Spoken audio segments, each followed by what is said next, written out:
moved to Durham, discovered I loved to do things with my hands. I became a baker. I mean, I'd had a whole corporate life in advertising and PR. And I became a baker. And after that, I took pottery classes. And then I decided, I'm going to make pottery. And people were like, this is a great product that you make. And so then at that time, and this is the early 90s, right after I had moved here, I got hooked up with, at that point, it was a nonprofit in downtown Durham. It's called Good Works. And now this whole program that they were doing at the time called Building Your Business is something that the local technical colleges have taken on. And so often at your local community colleges or technical colleges, there are going to be some free resources because I see them now. They're coming through the SBA. And if that's not an option, go to sba.gov. They have sample Canada. Business plan templates. Oh, okay. Well, you obviously won't know for sure where anything comes from in Canada. Well, yeah, but you can still go to sba.gov, and a lot of that information is available online. And for meaderies, particularly, Small Business Association, yeah, for meaderies particularly, Chris Weber has uploaded his business plan to the AMMA group. So if you go look in the files there, it's there, and you can download it and take off with it. It's a good place to start. And he's a cottage meadery. Absolutely. Yeah. And even AmericanExpress.com had at that time business plan templates can be found all over the internet. But I took this little Building Your Business course, thinking about my pottery business. We got a little workbook, and we worked in a small group, other people that were trying to launch their dream. And plus I had a background of advertising and marketing, so I already knew a lot about, from my advertising time, even though I was working for national brands, that, what's through the juice. I've got my own juicy part about making mead, but, what is it that people want? What are you selling? What's your key point of difference? A lot of those old advertising concepts were helpful in the marketing aspect. Who's your target audience?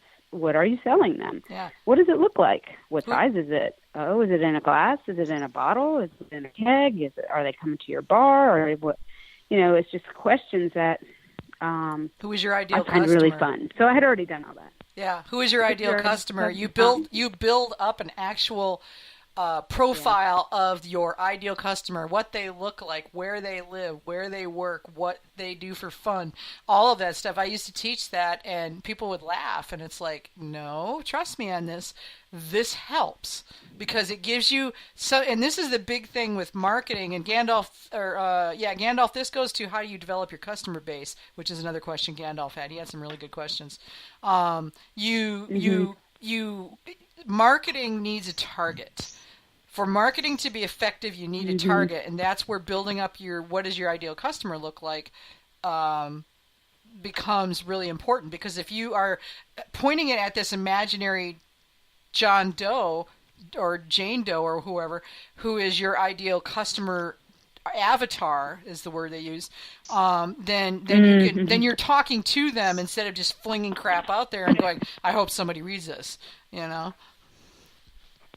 True that. Yep. Really good points. I find all that super fun. So I had filled out this pottery workbook, and I dusted it off for the meadery as well. It is the same exercises. Who is that customer? What are the trends that are influencing them, and what do they care about? And in my case, and in many meaderies' cases, they cared about local food. They cared about the local craft bev scene. They wanted to know where their food was made. They sometimes were coming because they were gluten-free and they couldn't drink beer anymore, and they really liked cider, and maybe they also heard about mead, and so it just kind of goes on from there. And like Vicki said, the avatar is very helpful because then you do have a vision of a person, and that shifts and changes. Ours was very wide-ranging. and it can be. So it can be millennials, and it can be retirees, and it can be people with young kids, but usually they don't, I don't know, maybe they don't have as much time or disposable income that they may or may not be part of your audience. But it becomes really personal.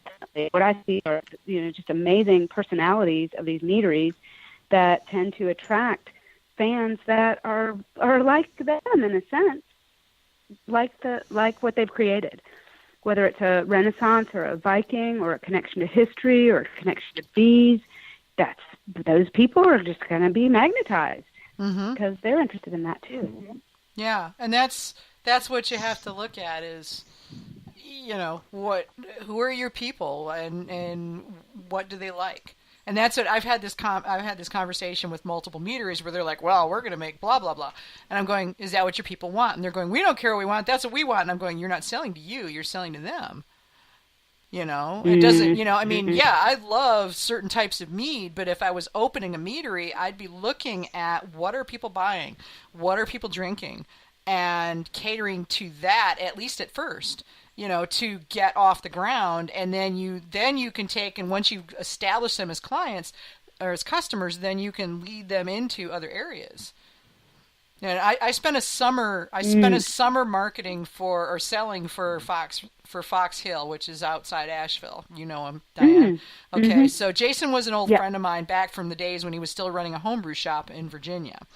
And when he opened up Fox Hill, when he opened up Fox Hill, he called me up one day and he's like, I'm trying to break into the Triangle Market, and I was wondering if you'd help me out. And I said, sure, what do you need? And he says, I need to get the mead in front of people. I said, well, why don't we take it to a farmer's market? And he said, well, all right.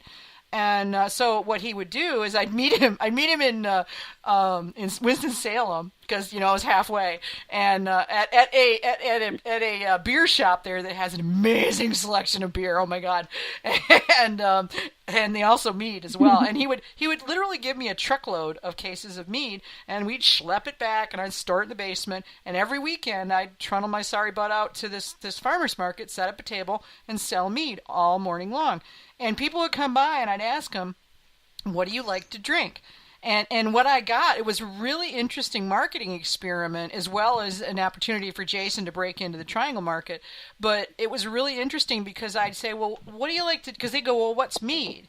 And I'd say, well, what do you like to drink? And they'd go, oh, well, reds or whites. And it was like, red or white what? They're like, wine? And I'm like, okay, so you like, if they said red, I go, so what do you like? You like Merlots? You like Moscato? What do you like? And they're like, red. And same with whites. It's like, well, do you like Chardonnays? Do you like Pinot Grigios? Do you like, what do you like? And they're like, I don't know. I like whites. I like the stuff with the foot on the label. And it's like, oh my God, these people didn't even know what they liked. So a lot of times your customer doesn't even know what they liked. And these people that swore up and down that the only thing, and I got this literally all summer long, I only like dry stuff. I don't like that sweet stuff. It's nasty. I'd be like, that's okay. It's totally cool because you know what? I've got dry stuff, I've got medium sweet stuff, and I've got sweet stuff. Would you like to try some of it? And so I'd do a tasting, and we'd start them at dry, work them to sweet, just like you do at your place. And it was so hilarious. All these people that swore that dry was the only thing they drank, they were the ones that were buying the sweet stuff. They would inevitably walk away with a half a case of the sweet stuff every single time. It blew my mind. How little people know about what they like, because what they think they like is what they've been told to like. What they've been told is sophisticated, yeah. Correct, yeah. And so, and that's the big thing, is that, so, you have to assume that your customer doesn't really know what they want. Your job as a meadery is to educate them, to show them what you have, and let them decide what they like, and then they'll go from there. Yeah, I would have to agree with that. Although I would say I think there is room, definitely, and I think it's important to make what you like as well, because that's going to be a bit of your signature and who you are. Like, I like dry style meads, and so I knew I was going to make some, that was definitely a gamble. I could have found out that, and I have. We definitely want to have more of a range for sure. I don't just make dry meads, but to say, you know what, this is kind of what I'm about. I really love how the nectar gets expressed on the dry side, and I could then talk about this. It's the education piece at the end of the day, but sharing with people what it is that I'm attracted to in mead and why, because people are pretty wide open. I mean, they're willing to try new things. And even if we do I think of myself as an IPA beer drinker, but I can try other styles. Yeah, they can have their IPAs. I have yet to meet the IPA. I know how you feel about it. I don't like IPAs. Yeah. Well, no, I take that back. I don't like this over-hopped, let's see how many hops we can cram into a bottle IPAs. I like balanced IPAs. I'm okay with those. They're not my favorite style, but I'll drink them. But the current trend towards let's just hop the crap out of it, I don't like that. It's not my thing. I think it's stupid, but that's just me, and there are plenty of people who do like it, so it's great as long as it sells, whatever, you know. So it's very important, though, to make is still here. What you like. Yeah, it's very important to make what you like, because if you don't make something that you love, how are you ever going to love to make it into something awesome? And the only way you get good at stuff you don't like is by being awesome at the stuff you do like, and then adapting your same measures and same taste and palate to that. So you've got to follow your dream and what you love, whether the customers love it or not. You've got to follow it in order to hone your procedure, and then you've got to be open to what the customer wants. And you are right, it doesn't matter what industry you're in, the customer never knows what he wants. No, they really It's your don't, job to tell the customer what he wants. And the art of a good salesman is selling the customer something he doesn't want. So the point is need to educate them or more to the point, something that they don't know they want is what makes a good salesman. Yeah. So you've got to you've got to follow your dreams and do what works for you, and then you've also got to be willing to expand out and do other stuff. You can't let that close you off. Oh, Joe Vinciguerra just posted 7 habits of highly effective Australians. Very good point. Thanks, Joe. Yeah, Joe, he'll get you when we see you at the Mazer Cup. You have to sleep sometime. He'll use stairway 9 3/4 to get to you. Yeah. And Diane, this is an inside joke. They sent Hamish to a room that didn't exist in the hotel last year. Oh no! Yeah, he ended up in a stairwell. Yeah, it was Sergio. He ended up in a stairwell. So that's stairwell 9 3/4. He to this day he claims it was an accident. No, he wasn't. It wasn't. He was just being Jersey on you, man. Yeah. He still claims it was an accident, though. Yeah. So, drop bear repellent and guaranas with bananas. That's what Jaden says. Okay, so Gandalf, does that kind of give you an idea on the customer base thing? I don't know. He'll answer in a minute. He also asked, Gandalf had many questions. He also asked, how do you figure out a formula if you can't use your new location? Which I think we kind of touched on that, but I'll put it out there. Well, I guess he's saying, how do you submit a formula for a big, giant commercial batch when you haven't been able to make one? And it's a great question. And